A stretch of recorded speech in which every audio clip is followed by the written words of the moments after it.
أعوذ بالله من الشيطان الرجيم بسم الله الرحمن الرحيم وأيوب إذ نادى ربه أني مسني الضر وأنت أرحم الراحمين فاستجبنا له فكشفنا ما به من ضر وآتيناه أهله ومثلهم معهم رحمة من عندنا وذكرى للعابدين وإسماعيل وإدريس وذا الكفل كل من الصابرين وأدخلناهم في رحمتنا إنهم من الصالحين۔ اور ایوب علیہ السلام کا تذکرہ کرو جب انہوں نے اپنے رب کو پکارا اور دعا کی کہ بے شک مجھے تکلیف پہنچ رہی ہے اور آپ ارحم الراحمین ہیں، یعنی رحم کرنے والوں میں سب سے زیادہ رحم کرنے والے ہیں اور مہربان ہیں، تو ہم نے ان کی دعا کو قبول فرمایا اور جو بیماری اور تکلیف ان کو پہنچ گئی تھی ہم نے اس کو دور کر دیا، اور ہم نے حضرت ایوب علیہ السلام کو ان کے گھر والے عطا کیے اور ان کے ساتھ انہی کے برابر اور بھی عطا کیے۔ یہ سب ہماری طرف سے ایک مہربانی اور رحمت تھی، اور یہ یادگار اور نصیحت بھی ہے ان بندوں کے لیے جو عبادت کرتے ہیں۔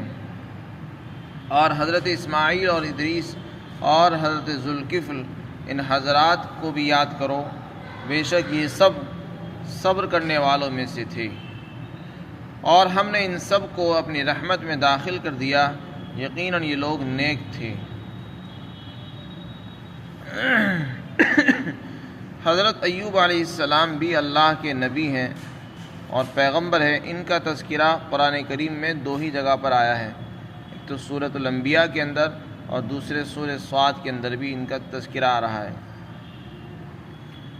حضرت ایوب علیہ السلام کے متعلق قرآن کریم نے اجمال بیان کیا ہے، تفصیلی واقعہ ان کا نہیں لکھا گیا۔ قرآن کریم میں اجمالی بیان ہے دونوں جگہ پر، باقی اکثر ان کے بارے میں عام طور سے اسرائیلی روایات مشہور ہیں جن کے اندر بے سند غیر مستند باتیں منقول ہیں۔ وہ باتیں جو محدثین کے یہاں معتبر ہیں، حافظ ابن کثیر رحمۃ اللہ علیہ نے ان کو نقل فرمایا ہے، انہی کے واسطے سے حضرت مفتی شفیع صاحب نے معارف القرآن کے اندر بھی لکھا ہے۔ حضرت ایوب علیہ السلام کے متعلق انہوں نے لکھا کہ اللہ تعالیٰ نے ان کو بہت دولت، جائیداد، اولاد، باغات، جانور عطا فرمائے تھے۔ ان کے پاس ہر قسم کے جانور تھے، اونٹ، بیل، گائیں، بکریاں، اور بیوی بھی تھی، اولادی بھی اللہ نے ان کو عطا فرمائی تھی، خوب برکتیں اللہ نے ان کو دی تھی، جائیداد بھی خوب تھی، باغات بھی تھے۔ اسی حال کے اندر حضرت ایوب علیہ السلام اللہ کا شکر کرتے تھے۔ اس کے بعد اللہ کی طرف سے ان پر آزمائش آئی اور وہ ساری نعمتیں ان سے دور کر دی گئی، کیونکہ اللہ تعالیٰ جیسے نعمتیں دے کر آزماتا ہے، کبھی کبھی نعمتیں لے کر بھی آزما لیتا ہے۔ دوسری جگہ پر اللہ نے فرمایا ربی انی مسنی الشیطان، مجھے شیطان نے میرے اندر اثر کر دیا ہے۔ تو خلاصہ یہ ہوا کہ حضرت ایوب علیہ السلام کی جو نعمتیں تھیں وہ دور ہو گئی، ان کی اولاد بھی وفات پا گئی یا ان سے جدا ہو گئی یا فوت ہو گئی یا مفقود ہو گئی، جو بھی صورتحال رہی ہو اس کا ذکر یہاں پر نہیں ہے۔ اولادیں ختم ہو گئی، جائیداد ختم ہو گئی، اور صرف ان کی بیوی وہ ان کے پاس ان کی خبر گیری کرتی تھی، اور بیماری بھی اتنی سخت تھی کہ لوگ ان کے پاس آنا گوارا نہیں کرتے تھے، لوگ ان سے دور دور رہا کرتے تھے، چنانچہ یہ سب سے الگ رہتے تھے اور شہر کے کسی گوشے میں رہنے لگے۔ لوگ ان سے دور دور رہتے تھے، نفرت کرتے تھے، ان کے قریب نہیں آنا پسند نہیں کرتے تھے۔ ان کی جو بیوی وفادار تھی وہ ان کی خبر گیری کرتی تھی، اور محنت مزدوری کر کے روزی کا اور دوسری ضروریات کا انتظام کرتی اور ان کے لیے کھانے کا بھی انتظام کرتی تھی۔ اس حال میں بھی انہوں نے ان کا ساتھ نہیں چھوڑا۔ وہ بیماری بھی ایک طویل عرصے تک جاری رہی، جس کے متعلق لکھا ہے کہ تقریباً 7 سال تک وہ بیماری ان کو رہی۔ بیماری کیسی تھی، کیا بیماری تھی، اس کا کوئی ذکر نہیں ہے۔ انداز سے بیان سے معلوم ہوتا ہے کہ کوئی سخت ترین بیماری تھی۔ اور حضرت ایوب علیہ السلام دعا بھی نہیں کرنا چاہتے تھے کہ ایسا نہ ہو جائے کہ یہ بے صبری میں شمار ہو۔ جب اللہ تعالیٰ نے ہمیں نعمتوں کے اندر پالا ہے تو اگر اللہ تعالیٰ نے نعمتیں چھین لیے تو پھر بھی وہ صبر اور شکر کرتے تھے، بلکہ جب نعمتیں چھین گئی اس کے بعد اور زیادہ صبر اور شکر کرنے لگے اللہ تعالیٰ کا۔ ان کی بیوی بھی کہتی تھی کہ آپ اللہ سے دعا کریں یہ مصیبت دور ہو جائے۔ چنانچہ جو انہوں نے دعا کی، اللہ تعالیٰ نے ان کی دعا کو قبول فرمایا اور وہ ساری تکلیفیں دور ہو گئی۔ اللہ کی طرف سے حکم ہوا کہ تم ایڑ مارو، یعنی اپنی ایڑی زمین پر مارو۔ ارکز برجلک ھذا مغتسل بارد وشراب، سورہ صاد کے اندر آ رہا ہے۔ اللہ نے دعا قبول کی اور یہ فرمایا کہ اپنی ایڑی زمین پر مارو، وہاں سے ایک چشمہ نکلے گا صاف پانی کا، اسے پیو اور اس سے غسل بھی کرو، وہ بیماری ساری دور ہو جائے گی۔ چنانچہ ایک پانی کا چشمہ زمین سے ابلا، انہوں نے اس کو پیا اور اس سے غسل بھی کیا اور وہ ساری بیماری بالکل یکایک ختم ہو گئی۔ اور حضرت ایوب علیہ السلام اس بیماری سے جب شفا پا گئے اور کامیاب ہو گئے تو ایک گوشے کے اندر بیٹھ گئے۔ اللہ تعالیٰ نے ان کے لیے جنت سے لباس بھیج دیا اور اس کو پہن کر بیٹھ گئے۔ ان کی بیوی وقت مقررہ پر ان کی خبرگیری کے لیے پہنچی تو دیکھا کہ وہاں کوئی موجود نہیں ہے تو رونے لگی۔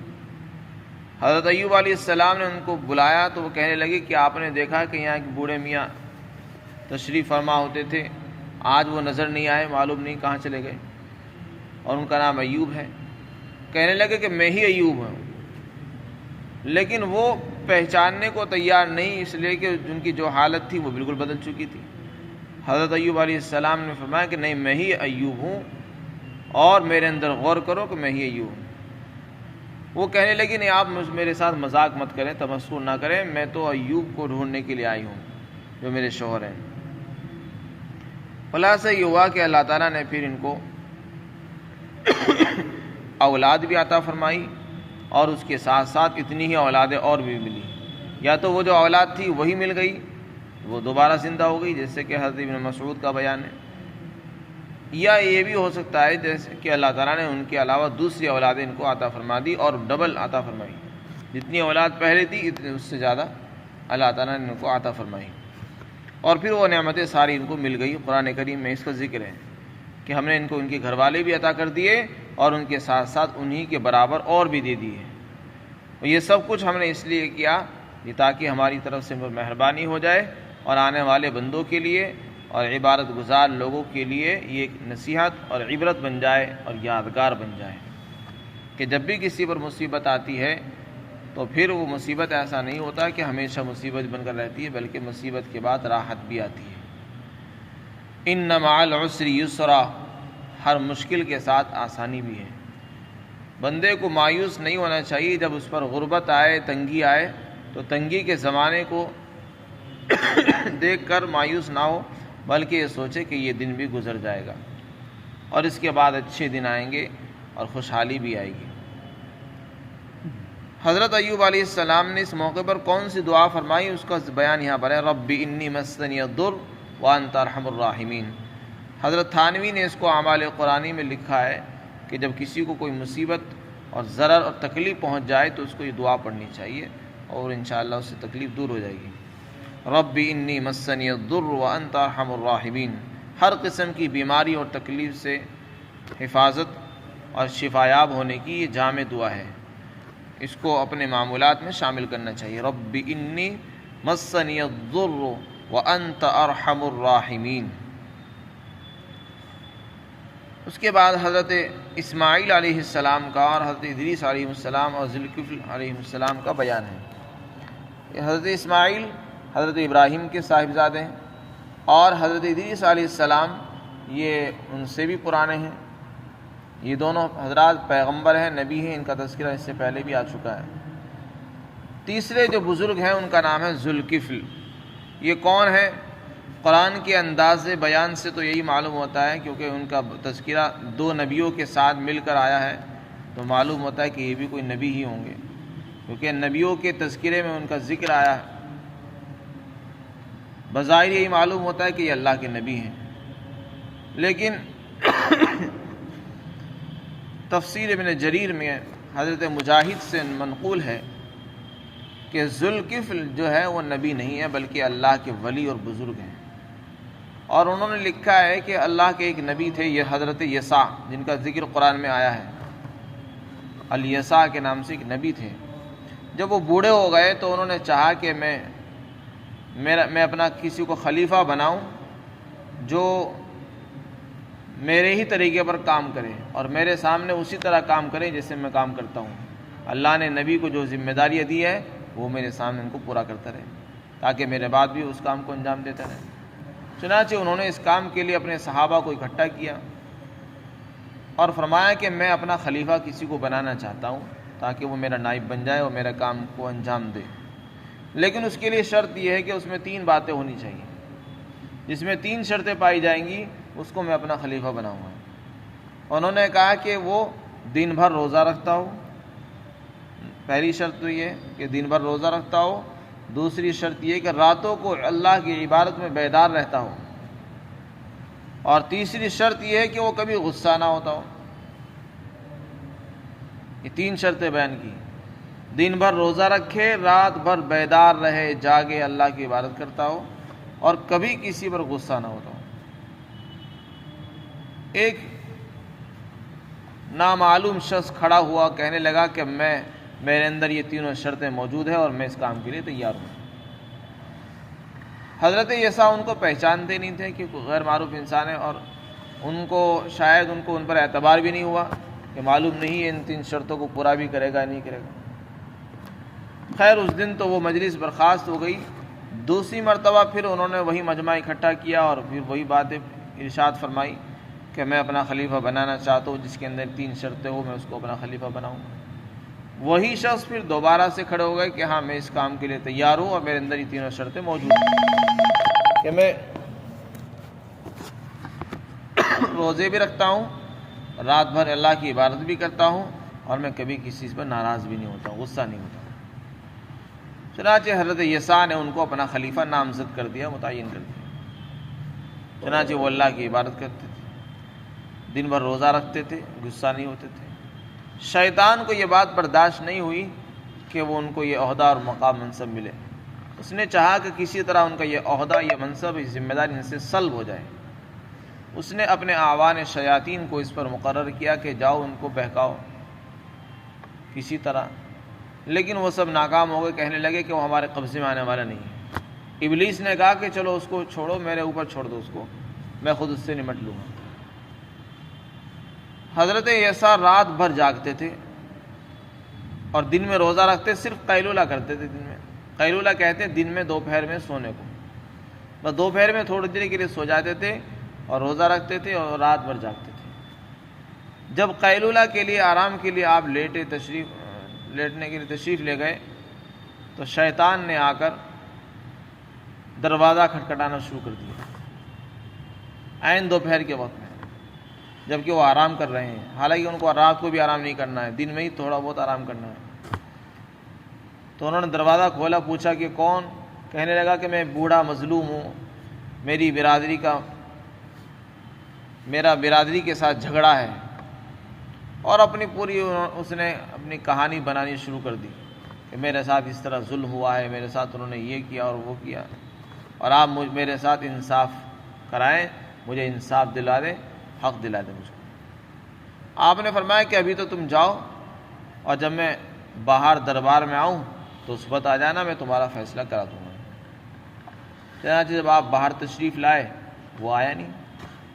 اگلے دن صبح کو پھر آپ تشریف لائے باہر اور عدالت کے اندر بیٹھے آپ، تو وہ دوبارہ پھر نہیں آیا۔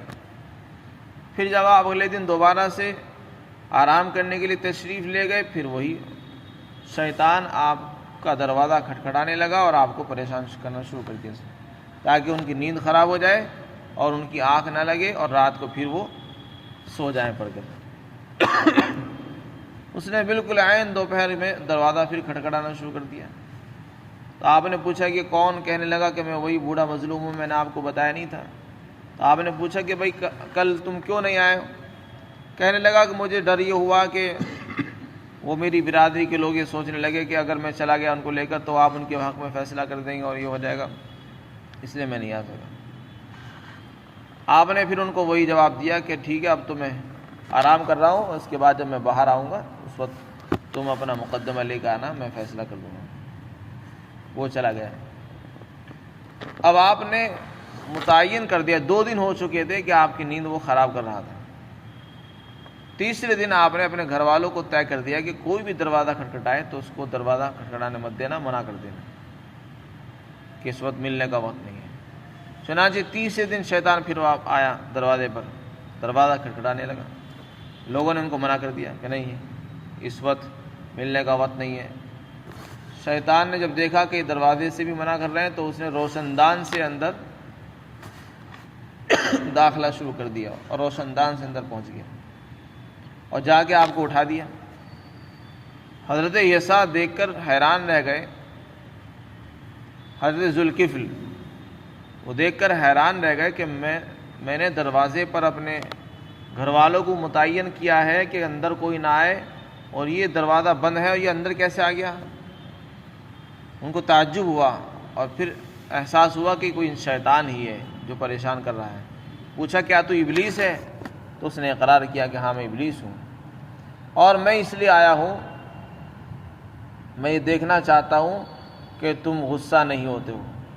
میں تم کو تمہارے عہدے سے ہٹانے کے لیے آیا تھا تاکہ تم میرے اس انداز سے غصہ ہو جاؤ اور بھڑک جاؤ اور تمہارا یہ منصب چھین جائے۔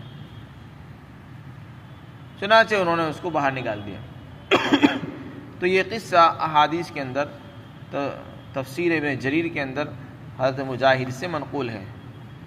تو اس سے معلوم ہوتا ہے کہ یہ ذوالکفل نامی شخص، یہ بزرگ، یہ اللہ کے کوئی ولی اور حضرت یسع کے خلیفہ تھے، نبی نہیں تھے، اور اس میں بھی کوئی بعد نہیں ہے کہ پہلے یہ خلیفہ رہے ہوں، بعد میں اللہ نے ان کو نبی بھی بنا دیا ہو۔ قرآن کے انداز سے ضرور یہ معلوم ہوتا ہے کہ یہ اللہ کے نبی تھے، کیونکہ انبیاء کے بیان میں نبی کا ہی بیان آتا ہے۔ فرمایا کل من الصابرین، یہ تمام لوگ صبر کرنے والے تھے۔ حضرت ایوب علیہ السلام کا صبر تو مشہور ہے، جیسے حضرت داؤد علیہ السلام کا شکر مشہور ہے، وہ بڑے شکر گزار تھے۔ ایوب علیہ السلام کا صبر بھی ضرب المثل تھا اور ان کی یہ دعا مشہور ہے۔ اسی طرح فرمایا یہ سب صابر تھے اور ہمیں ان سب کو اپنی رحمت